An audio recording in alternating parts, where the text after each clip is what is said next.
arrest me. Come on, please. No, you said arrest me. Let me just go. You It's said not worth arrest it, is me. it? You're getting locked up now. Okay, so do you want to stop recording because you're now under arrest? This episode is brought to us by Marty Blackbra. Be sure to check out the link below, subscribe to his channel, and give him the credit he deserves. In this episode, Auditor Marty walks straight into a situation created entirely by the police themselves. The front gate at Oldham Police Station is broken and left standing wide open, so Marty lawfully enters a yard to challenge officers regarding the conduct of another officer, rather than addressing their own failure. The officers only dig themselves deeper into trouble. Marty captures breaches of procedure on camera, and just as he is preparing to leave, a sergeant completely loses his composure and arrests him on grounds that fall apart almost immediately. Marty fights back, takes legal action against the force, and they end up paying a heavy price for a mistake that should never have happened in the first place. Smoking in uniform is not allowed. This is not a public place, mate. It's got public access. It hasn't. Yes, it has. The gate was open, mate. I didn't climb over or break in. Not usually the gates are open. Still smoking in uniform. So? The breach of code of conduct, that. No, it's not. Yes, it is. See what it says over there? There's a smoking area. No, smoking in uniform. It says over there behind you, no smoking. No smoking directly behind you, so yeah. No smoking. Are you talking that at your bumhole, In officer? the building. Are you talking that at your bumhole, officer? Reference to the building. But it says no smoking in this area. Please use a designated smoking area. This is the designated. You just pissed on your own fire then, didn't You're stood in my designated area. you? You did. What did you just designate this area yourself? You can't just make it up as you go along. You can't just go around punching 50-year-old women in the face. This guy is a nugget, guy. No smoking bins. Nugget. That's what makes it a designated area. You can turn around and film those if you want. Right from the outset, this officer undermines himself over something remarkably basic. Police officers are bound by professional standards both on and off duty. And smoking while in uniform is not simply a matter of personal choice. It is regulated because officers represent the police service at all times. Standing there in uniform, insisting that it does not breach conduct standards while actively doing it, already demonstrates a concerning lack of awareness regarding the standards he is expected to uphold. What truly damages his position is a denial in the face of obvious reality. Claiming he is permitted to smoke, that while a clearly visible no smoking sign sits directly behind him, is not a misunderstanding. It is an officer choosing convenience over compliance. The code of conduct is not optional, and signage is not there for decoration. Marty is not nitpicking here. He is highlighting how casually some officers dismiss rules when those same rules apply to themselves. What's going on over here, fine. people? Are you not in a position to report outside our yard, which is a private? Once we've done, we will go, yeah. No, we need you to go now. No, mate. Listen, we are in a position. Civil in private. trespass, mate. Like I said, you're in an enclosed premise at this moment. Right, guys, we've had persuade us Okay. now, let's go. Every time you prove a lie, This way.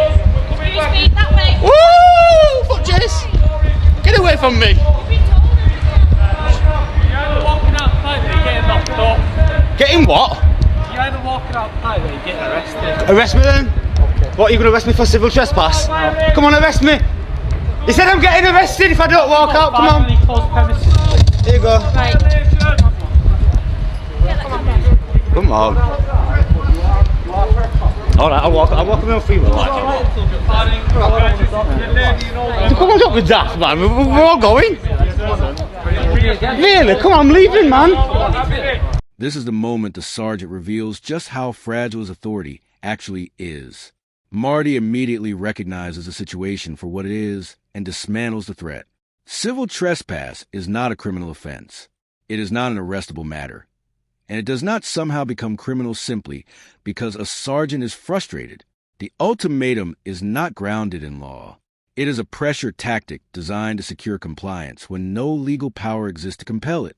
What makes the situation even more damaging for the sergeant is that Marty is already leaving.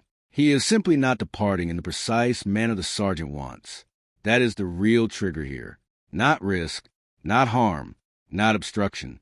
Impatience. When a senior officer jumps straight to language of arrest without a lawful basis, it does not project authority. It advertises insecurity. Yeah, well, arrest him coming up with it, silly. You said arrest me. Come on, please. No, you said arrest me. Let me just go. You It's said not worth arrest it, is me. it? You said arrest me. Are we trying to call my bluff? Because you have, haven't you? You're getting locked up now. Please let me go. For what I'm gonna reason? leave. For what reason? You said arrest me. You're now under arrest, aren't you? I understand that. What are we playing here? Are we playing a game or something? Let's see what the police can do. Just making a video.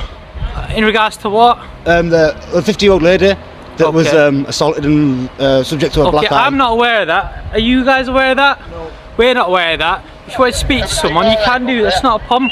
Come to our front desk, ask us what's going on, and someone will be there in contact. But to come into our yard, which is a private police premises, you're now found on an enclosed premises. I understand that. Which is an arrestable offence. I understand that. Okay. You said arrest me. I don't have no unlawful intent, though, officer. You've then committed an offence now, haven't you? You're found in our yard. But I don't have any unlawful intent, officer. I don't have any unlawful intent at all. Well, that's for me to find out in an interview after I arrest you. I understand that. Okay. Yeah. And you've said to arrest you. Fair play. Fair play. You called me bluff. Yeah. Yeah. Okay. So do you want to stop recording because you're now under arrest? Okay. Marty is complying and leaving. Yet the sergeant fixates on the phrase, "You said arrest me," as though it somehow creates a legal justification. It does not. Arrest powers do not suddenly come into existence because someone challenges an officer. Repeating it, shouting it, or escalating the situation over it does not transform sarcasm into lawful grounds for arrest. The reason eventually relied upon is equally weak. Being found on enclosed premises only carries significance when access is clearly restricted. An open and broken gate with no signage does not create an enclosed area. Instead, it engages the implied right of access, the same principle that allows members of the public to approach buildings unless they have been clearly instructed otherwise. That right does not disappear simply because a sergeant becomes irritated. His own words tell the story. "You told me to arrest you. Finish the job for him." That is not a statement of law. It is an admission of motive. I was arrested for being found on an enclosed premises with unlawful intent. It was obviously very much a malicious arrest. He had no reasonable grounds to suspect that I was up to anything unlawful. The interviewing officer, she knew from the outset, like, you know, we know who you are, we know what you do. Clearly you weren't there for unlawful reasons. That was stupid, man. Very much an illegal, unlawful, whatever you want to call it, arrest. It was purely malicious. So I might have to see what I can do about that, because... Let's just take a moment to share thanks to Sergeant Sausage. Cheers, Sergeant Sausage. Cheers. So we're starting now today, a 10-day holiday, all paid for by Sergeant Sausage and his minions and his cronies and his Oompa friends that all work at Greater Manchester Police. That £3,000 payout represents the cost of a completely unnecessary loss of judgment. Nothing about this interaction required an arrest. Marty was leaving. The gate was open, and the situation was naturally de-escalating on its own. The only factor that escalated matters was the sergeant's inability to accept being challenged. And now, rather than the consequences falling personally on the decision-maker, the cost falls on the taxpayer. £3,000 spent not on improving policing, not on protecting the public, but on resolving a problem created by a sergeant who allowed ego to override sound judgment. This episode is not really about where Marty was standing. It is about what happens when policing becomes reactive rather than disciplined. The open gate, the lack of signage, and the implied right of access all point in the same direction. Yet officers chose to treat lawful presence as provocation. Instead of addressing the complaint Marty raised, the focus shifted towards silencing the person making it.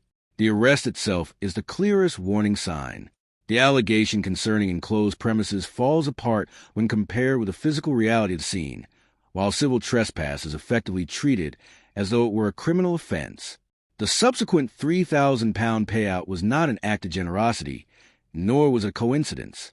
It was a predictable outcome of an arrest driven by emotion, and later reviewed by individuals who actually understood the law. And that raises an unavoidable question. How does someone displaying this level of judgment reach the rank of sergeant in the first place? A sergeant is supposed to de-escalate situations, not inflame them. They are expected to apply the law, not react emotionally to embarrassment. When a senior officer cannot distinguish between being challenged and being obstructed, that is not simply a bad day at work. It is a failure of leadership. At the end of the day, The law prevailed. Marty walked away vindicated, and the financial consequences landed exactly where they always do, courtesy of Sergeant Sausage. That's all for today's video. If you enjoyed this episode, don't forget to like, comment, and subscribe. Your support helps me continue providing independent coverage. Also, be sure to check out Marty Blackbird's channel. You'll find the link in the description below. Show him some support. Thank you for watching. This is RTA, and I'll see you in the next one.